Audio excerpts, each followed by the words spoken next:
I got a phone call and they said, Mr. Lawler, we'd like to offer you a position as a CIA operations officer. And the bizarre thing, Danny, was I had no idea what that meant.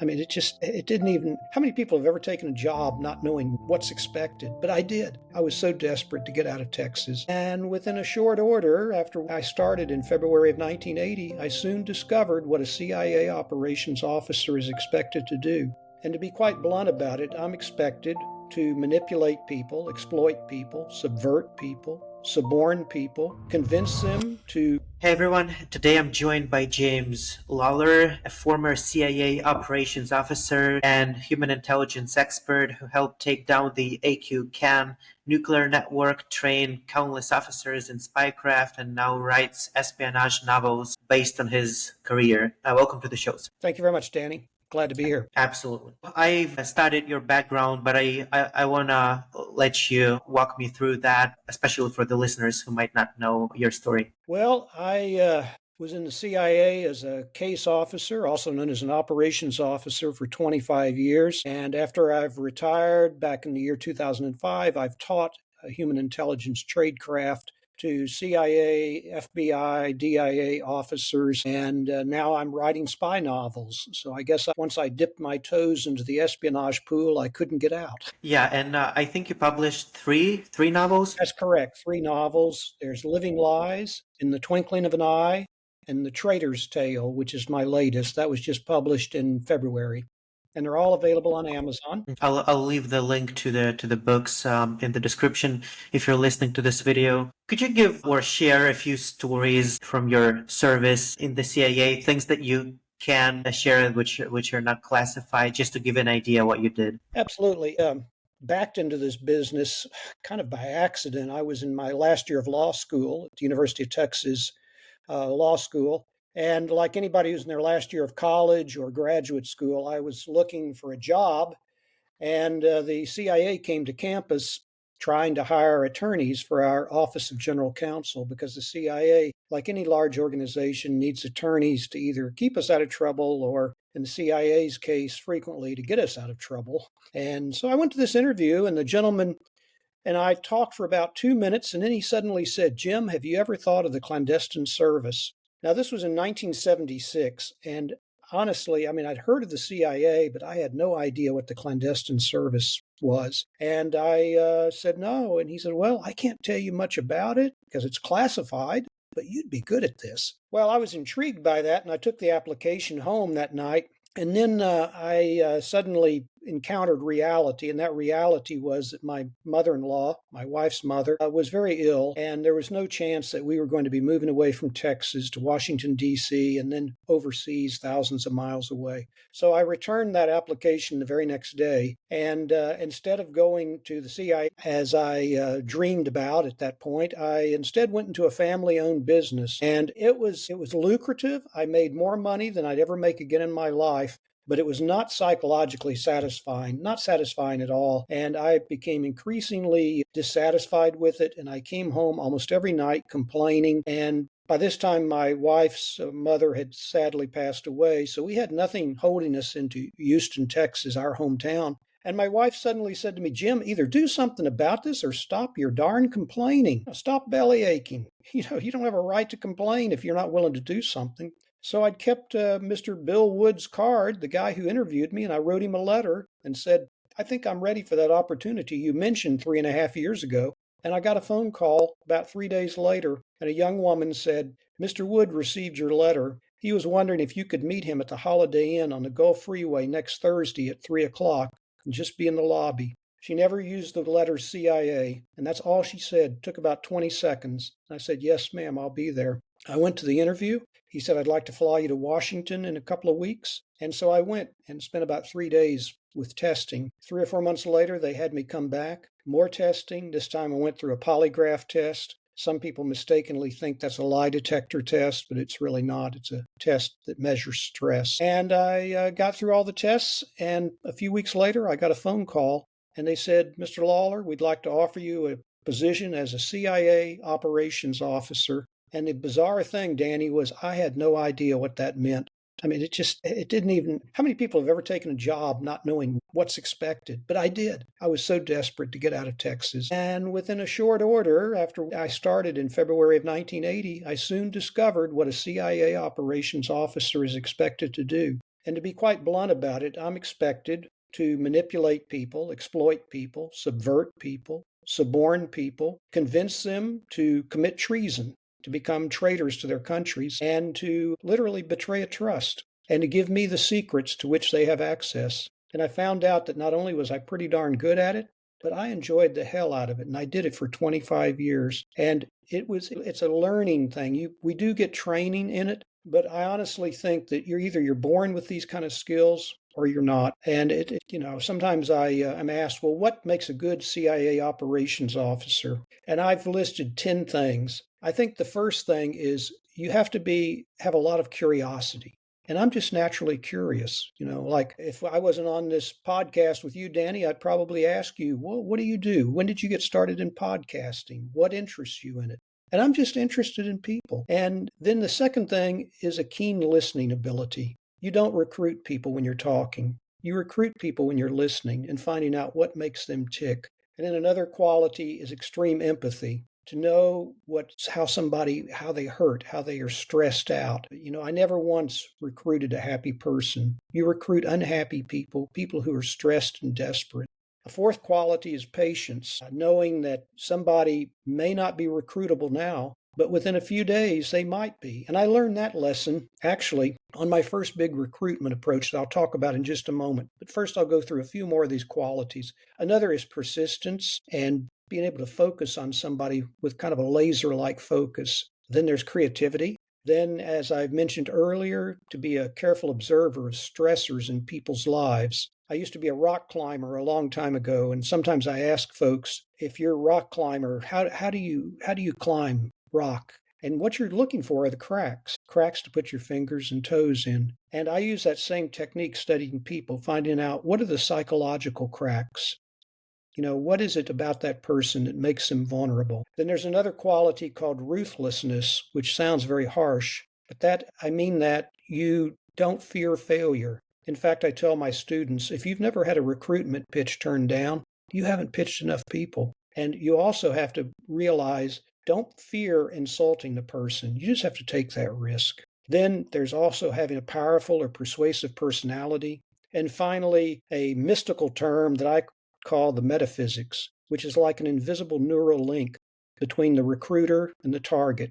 And when that happens, you and I are in a different dimension. We're in a different plane of existence. And fires and bombs and everything else could be going off, and neither you nor I would notice it. But it's like an invisible link that goes out from my brain to yours and pulls you into my persuasive powers. But let's go back to my story about my first big recruitment pitch. And I'm not going to tell you where it happened or the nationality of the person because that's classified.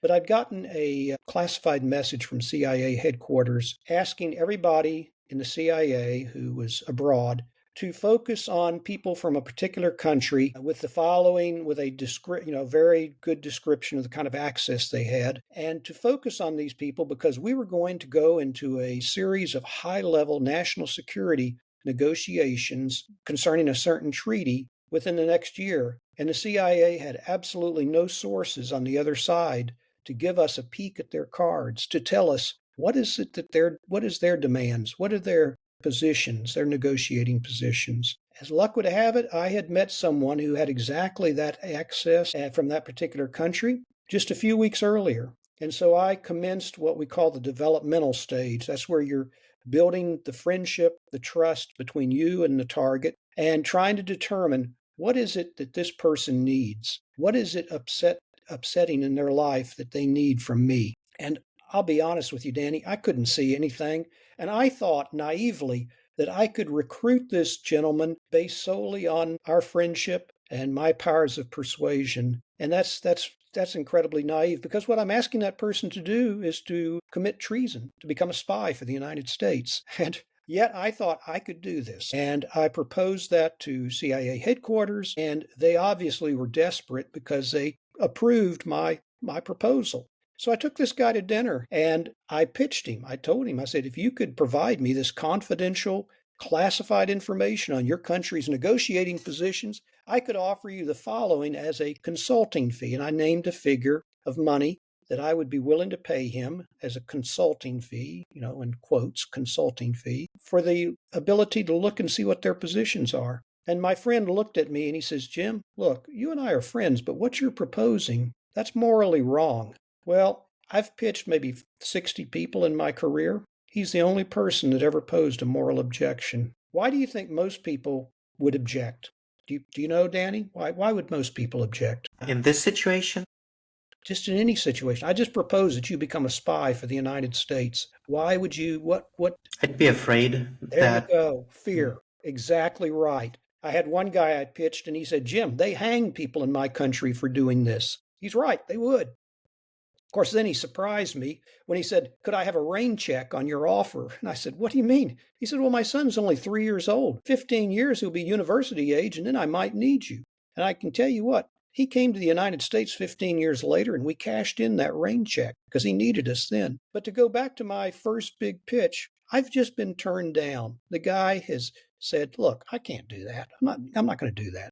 Well, we have a saying at CIA that it's okay to get turned down, but not turned in. What I didn't mention earlier was this man was the number 2 guy in his embassy. He was what we call the deputy chief of mission. In other words, if the ambassador is not around, he acts in the place of the ambassador, a very senior official from his country. And I thought, okay, what if he goes to his ambassador and he tells him that young Mr. Lawler, third secretary of the American embassy, just propositioned him to commit treason. And this ambassador had a really bad reputation for being a hothead, and he might storm into our ambassador's office and make a strongly worded démarche, a complaint against me, which could result in my being called home, even though CIA headquarters had approved it. Because I thought, well, I'm thousands of miles from them, and, they're going to be wondering how Lawler messed this up. And I was thinking, I'm going to be left hanging out here. And so for 2 or 3 days, I really was sweating over that when I finally worked up the courage to call this guy just to see if he and I were still friends. And I was relieved when he didn't hang up in my ear. And what I told him was, we had such a good time the other night. I was thinking maybe we'd go out again this Friday night, 1 week later. And to my great relief, he said, Jim, I was thinking the same thing. So I thought, okay, good. At least we're still friends. And at this next meeting, I'm going to try and smooth any turbulent waters, any bad blood between us. I'm going to try and smooth that over. Maybe say something like, well, my words were taken out of context. I apologize. I was preparing to go into a profound apologetic state and try and make sure that he and I are still friends and that he was not reporting my proposition to his ambassador or his government. Well, I didn't have to do that because after the waiter dropped the menus off, the first words out of my friend's mouth, Jim, that offer you made me last Friday, is that still good?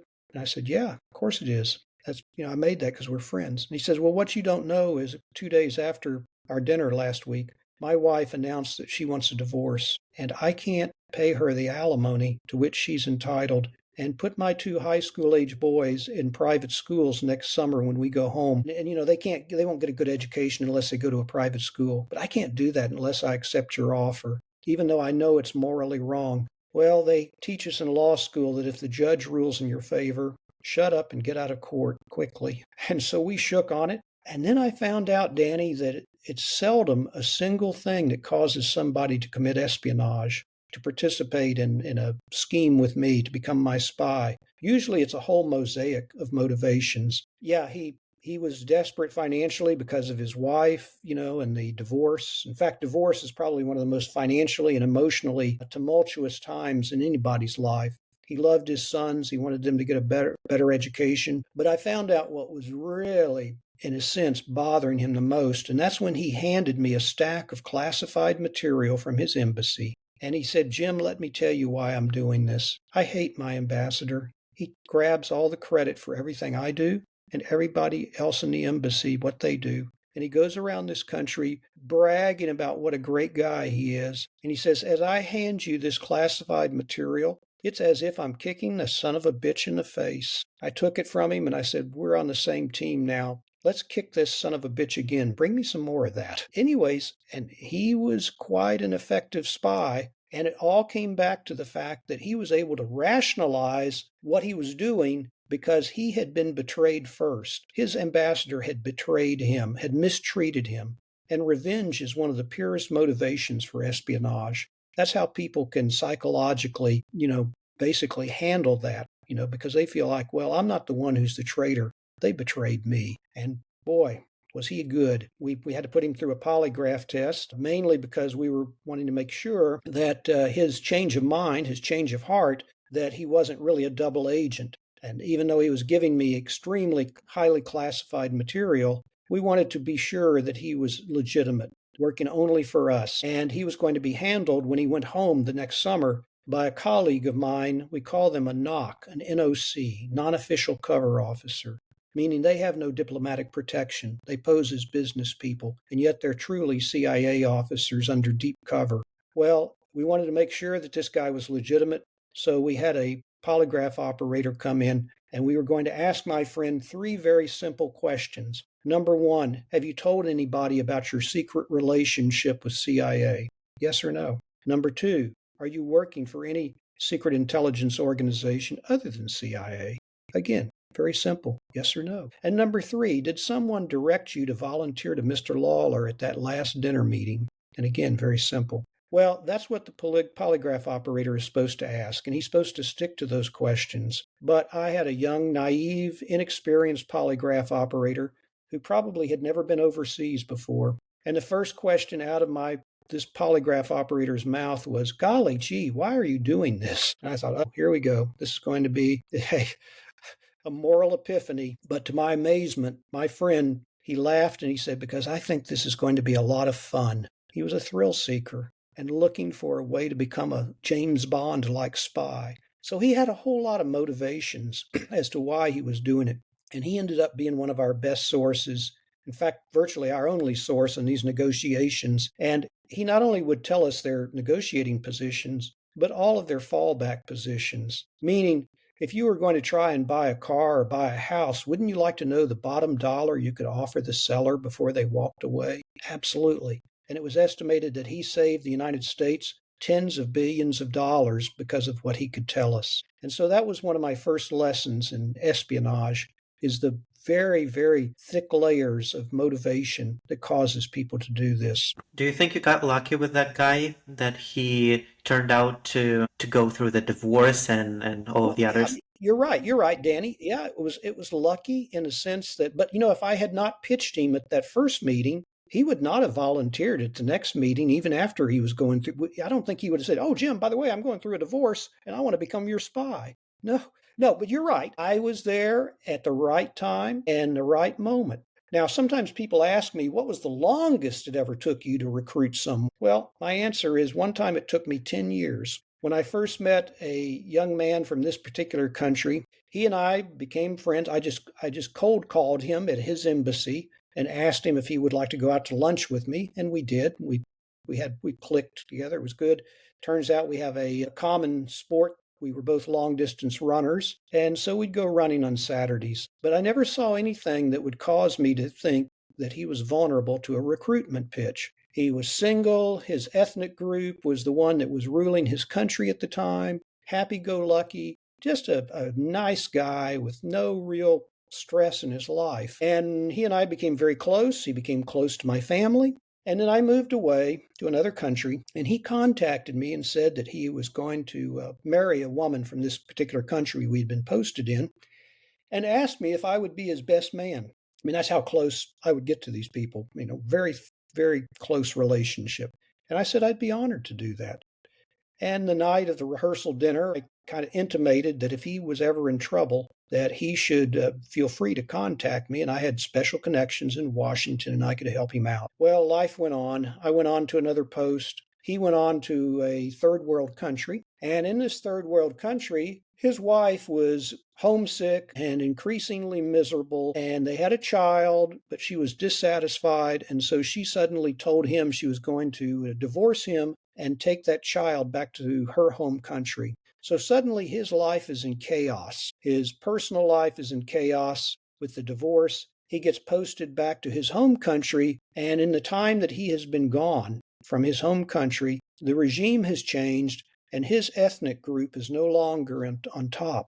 And he wrote me one time, shortly thereafter, very unhappy. And he said, Jim, I could work 7 days a week, 24 hours a day, and I'll never be promoted again because I'm not that particular ethnic group. How can I give allegiance to a country that treats its citizens like that? Again, he's pissed off. He's feeling betrayed. And I said, how about if we meet in your ex-wife's home country? I know you're going there to visit your daughter on her birthday. And let me see if we can work out something. I might have a job opportunity for you. And sure enough, when I met him, it took me about 30 seconds to basically do what we call drop cover or break cover, to tell him I'm really a CIA officer. And I asked him if he would like to join my team. And he looked at me and he said, yeah, now I've got something to believe in.